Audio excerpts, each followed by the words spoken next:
and where immigration court is. Today, I had the opportunity to both observe immigration court and observe and observe plainclothes officers wearing masks, arresting and detaining immigrants who were here to appear in front of a judge as part of their court case.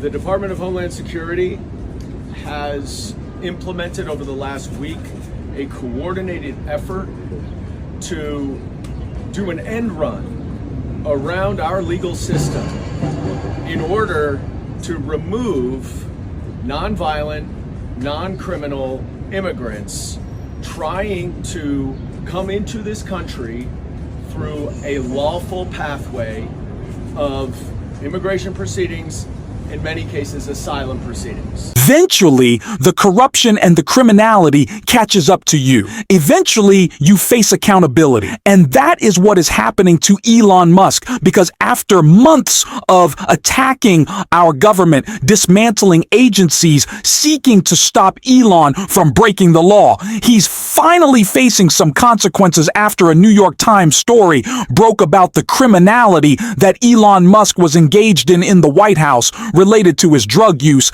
and now it is all coming crashing down. And the White House is very clearly panicked because Elon is in some serious trouble. We're going to get into it all.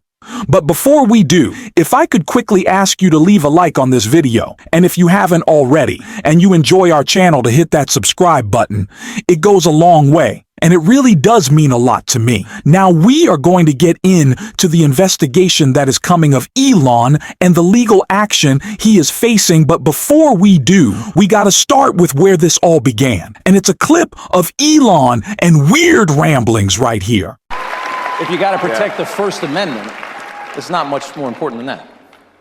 Yeah, I mean, I got a lot of criticism, and people said, well, that proves he's a huge idiot from look, he voted for whatever, $44 billion, and now it's worth like 8 cents.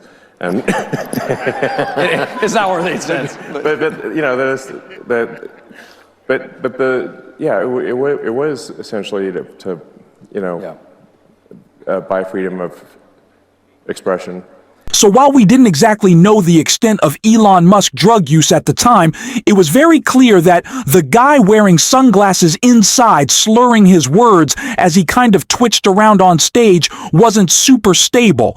And as you might expect, being a drug addict while working in the government is frowned upon. And Elon Musk seems to be doing exactly that, according to a new New York Times article that detailed how much Elon was engaging in some very illegal drug use during his time in the administration, and we're going to talk about the accountability that he is about to face. But first, I want to see the White House's response. Take a listen to what Stephen Miller had to say, which is ultimately backfiring on him right here.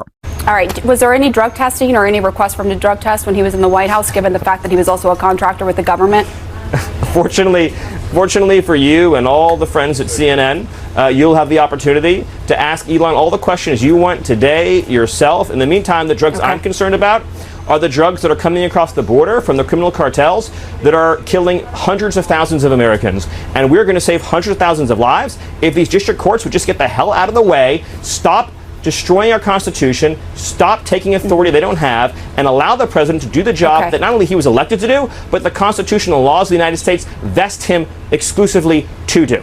Stephen Miller, those are the drugs so that I'm worried about. All right, thank you. So Stephen Miller's non-answer to the question about the guy who is reportedly stealing his wife from him, which we saw referenced right there, is, well, CNN's not going to be able to talk about the abuse of power or the illegal drug use of Elon Musk anymore because he's leaving the White House. That's their line. They're not denying the fact that Elon was breaking the law during his time as a special government contractor, a special government agent engaging with the White House. No. They're not denying that. They're just saying that he's gone.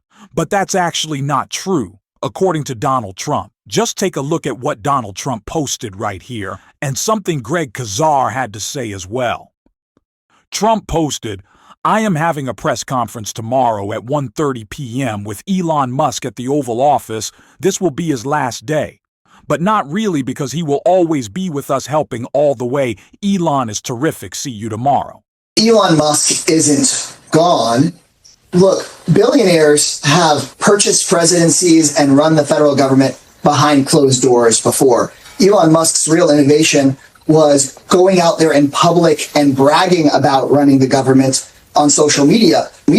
So when the American people were rightly outraged and pushed back, now he's trying to say that he's going to step back, but he doesn't want to actually step back any of his powers. And as you just laid out, he's just as involved as ever, meeting in the Oval Office with foreign presidents, going to the Middle East with Trump to strike up business deals, and even pushing for AI policy to benefit himself. The Republican budget bill that just passed includes a $25 billion contract that Musk is the front runner on, so the corruption goes on. So what I think your viewers at home need to know is we need to take 3 steps. 1, make sure that Elon Musk doesn't get to just pretend that he's stepping back. We need to hold him accountable. 2, everyone needs to know that it's illegal for Elon Musk to stay a federal employee past May 30th. That's what federal law says.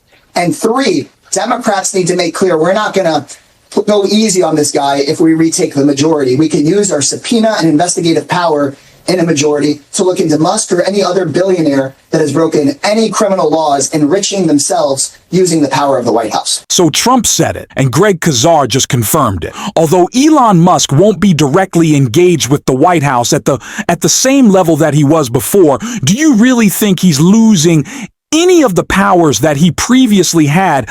Absolutely not. He bought Donald Trump, and now he is getting his money's worth by attacking all the agencies looking to hold him accountable. Elon Musk is still engaged with the government.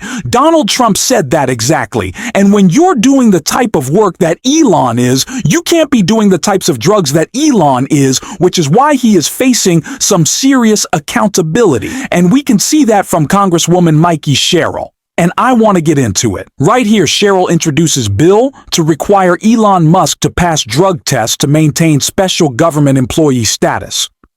Representative Mikey Sherrill introduced new legislation to force Elon Musk, who has a well-documented history of drug use in his Department of Government Efficiency employees, to pass a drug test and participate in random drug testing in order to retain their special government employee status. With the United States government, Donald Trump has given billionaire Elon Musk the keys to our government, and with it, access to highly sensitive information from Treasury and Social Security data to even our most guarded military plans. Those with access to sensitive information must be thoroughly vetted, clear-eyed, and exercise good judgment. Elon Musk and his Doge employees should be held to the same standard as other executive branch employees, whether that's for conflicts of interest or passing a drug test to maintain employment or a security clearance. After this New York Times story broke today, Rep. Mikey Sherrill posted the latest report on Elon Musk drug use is exactly why I introduced a bill requiring drug testing for him and his Doge staff. If you are going to play pretend as a special government employee with access to highly sensitive information, the bare minimum should be a sound judgment and accountability. So Elon was clearly breaking the law with his drug use, but now it looks like investigations are coming because we know what he was doing and what he will continue to do. That is the most important part here, that Elon will continue to have access to this information. So absolutely, now that this story is broken, we know the extent of the drug use from while he was working as this special government employee, which he claims to not be anymore. Do we think it's going to change? Do we think it's going to be any different? No, of course not. That is why Elon Musk needs to be investigated and he needs to be held accountable. And I wouldn't be surprised if we see more Democrats jump in on this call, because it is absolutely crazy. It is crazy that Elon Musk would be allowed to be out of his mind with access to the most secure information in our government. And now he just gets to hide behind the scenes while he does the same thing. Again, Donald Trump made it clear. Greg Kazar echoed the point, not Trump's point, but like kind of Trump's point that Elon's not going anywhere. So if he's not going anywhere, he needs to be held to the same standard. He doesn't just get to hide and break the law, which seems to be a theme running throughout Donald Trump's administration. And I've seen a lot of y'all bring up a very important point about the ICE agents who are stealing people off the streets and the masks that they are wearing, the street clothes that they are wearing while doing so. And I finally heard someone address that point. I am so glad that they did. It was Congressman Dan Goldman who called out these kidnappings. The people getting stolen off the streets, these disappearings that are happening under the Trump administration. And I want to take a look right here. And where immigration court is. Today, I had the opportunity to both observe immigration court and observe observe plainclothes officers wearing masks, arresting and detaining immigrants who were here to appear in front of a judge as part of their court case.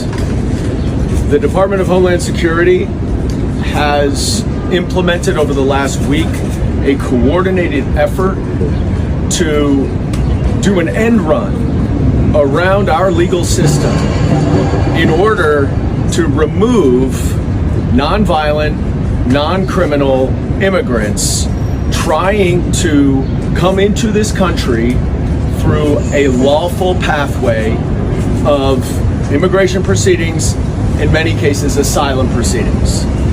And by recommending dismissal of their cases, the Department of Homeland Security is essentially taking jurisdiction away from the court, removing the asylum application from the going forward, and then allowing the immigration agents to arrest these people and put them in a deportation proceeding under a different authority than the one that they just dismissed, which has fewer rights and applies in very few circumstances, almost never internally in the country, almost always at the border.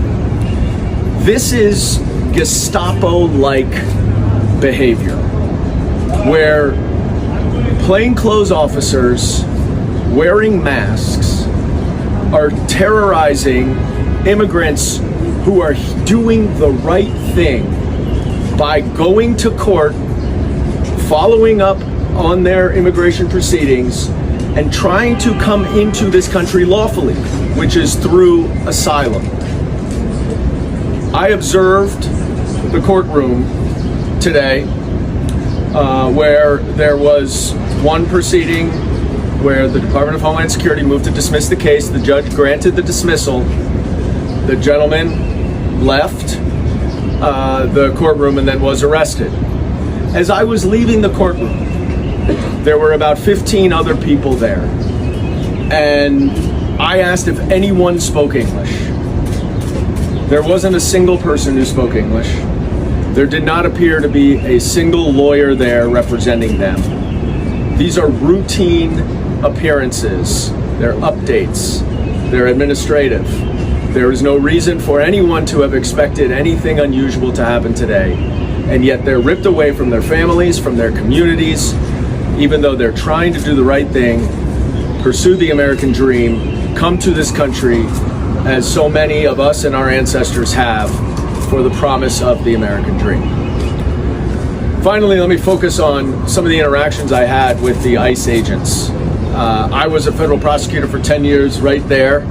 I worked with the Department of Homeland Security. I worked with ICE agents. I worked with Homeland Security's investigations. I have never seen any plainclothes officer wearing a mask. And I asked them, why are you wearing a mask? One person told me, because it's cold. I asked him if he would testify to that under oath, and he walked away and wouldn't respond to me. Another person admitted that they're wearing masks so that they are not caught on video. And my question to them is, if what you are doing is legitimate, is lawful, is totally above board, why do you need to cover your face? Law enforcement officers do not cover their face. And in fact, the Trump administration is cracking down on universities for allowing protesters to wear masks. So apparently it is not okay to wear a mask if you're protesting the government, but it is okay if you are the government to wear masks and in order to shield your face from the public. This is not America. This is not who we are. And if you are a violent criminal, if you're a convicted criminal, then you should be deported. I 100% agree with that. But these people are doing it the right way. They're not criminals. They're not, quote, murderers. They're not, quote, rapists that Stephen Miller talks about all the time. They're trying to seek a better life. They're trying to escape horrific conditions at home in order to come to this great democracy and pursue the American dream. This is not who we are. This is not how our government should behave. And we will continue to demand answers from the Department of Homeland Security about what they are doing, why they are doing it, and why they are doing this end run around. I am so glad that someone is finally addressing this. I am so glad that Congressman Goldman is speaking up, because we need people to speak up. We need people to speak up about the attacks that are happening on people just trying to follow the law. There's a reason why we see so many U.S. citizens being arrested, people who are here lawfully. It's because it is much easier to do so. Donald Trump doesn't want to track down actual criminals. He doesn't care. It was never about that. It's about the publicity stunt. And so we need to be just as public in our messaging against it. That's what we're going to be doing on this show every single day. And if you want to support that, as always, you can hit that subscribe button, leave a like on this video. And if you stuck around to the end, you can drop a blue heart in the comments. And until next time, I'll see you soon.